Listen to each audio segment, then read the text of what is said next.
एक तरफ जहां डोनाल्ड ट्रंप चीन के दौरे पर हैं और पूरी दुनिया की नजरें बीजिंग पर टिकी हुई हैं, वहीं दूसरी तरफ मिडल ईस्ट के तनाव के बीच ईरान के फॉरेन मिनिस्टर अब्बास अराक्ची एक बेहद अहम मिशन पर भारत पहुंचे हैं। अराक्ची यहां ब्रिक्स के फॉरेन मिनिस्टर्स की बैठक में हिस्सा लेने आए हैं, लेकिन उनका ये दौरा सिर्फ एक फॉर्मेलिटी भर नहीं है। ईरान इस वक्त चौतरफा दबाव झेल रहा है और ऐसे में अब्बास अराक्ची का हिंदुस्तान आना ये साफ करता है कि तेहरान के लिए हिंदुस्तान कितनी अहमियत रखता है। इस दौरे के जरिए ईरान न सिर्फ अपने हालात दुनिया के सामने रखना चाहता है, बल्कि हिंदुस्तान के साथ मिलकर माशी और कारोबारी रिश्तों की एक नई इबारत लिखने की तैयारी में भी है।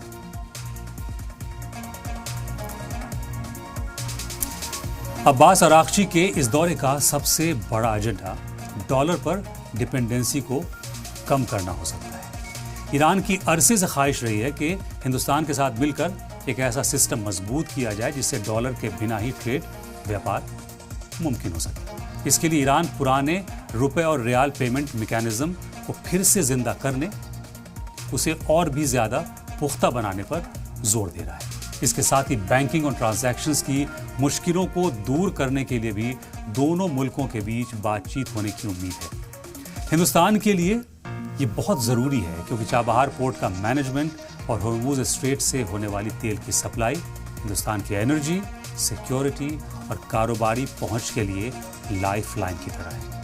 अराक्ची ने भरोसा दिलाया है कि हॉर्मुज़ के रास्ते तेल की सप्लाई बिना रुकावट जारी रहेगी, जो हमारे मुल्क के लिए एक बड़ी राहत की खबर है, खुशखबरी है। अब तक की ताज़ा रिपोर्ट के मुताबिक ब्रिक्स के मंच पर बोलते हुए अब्बास अराक्ची ने बेहद हमलावर रुख अपनाया और अमेरिका और इजराइल पर तीखे वार किए हैं। उन्होंने साफ तौर पर कहा है कि पिछले एक साल के दौरान इन दोनों मुल्कों ने 2 बार ईरान की सॉवरेनिटी की खिलाफ वर्जी करते हुए उस पर गैर कानूनी हमले किए हैं। अराक्ची ने उन दलीलों को सिरे से खारिज कर दिया जो इन हमलों के सही ठहराने के लिए दी गई थी। अराक्ची ने IAEA और खुद अमेरिकी खुफिया एजेंसियों की पुरानी रिपोर्ट्स का हवाला देते हुए कहा कि ईरान पर लगाए गए इल्जाम झूठे और मनगढ़ंत हैं।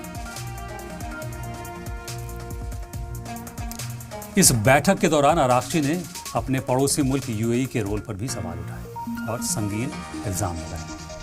उन्होंने दावा किया कि UAE ने अपनी जमीन का इस्तेमाल ईरान के खिलाफ हमलों के लिए किया था।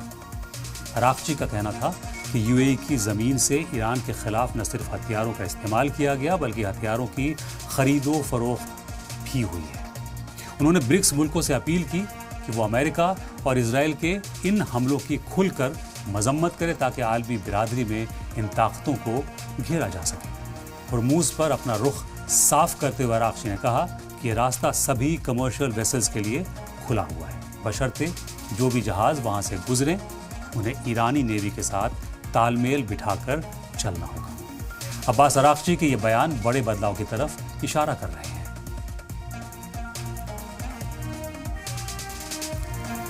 अराक्ची की बातों से ये साफ है कि ईरान अब सैंक्शंस के आगे झुकने के बजाय हिंदुस्तान जैसे पुराने और भरोसेमंद दोस्तों के साथ मिलकर अपनी इकोनॉमी और रिश्तों को मजबूती देना चाहता है, चाहे वो रुपया रियाल में कारोबार हो या समंदरी रास्तों की सिक्योरिटी।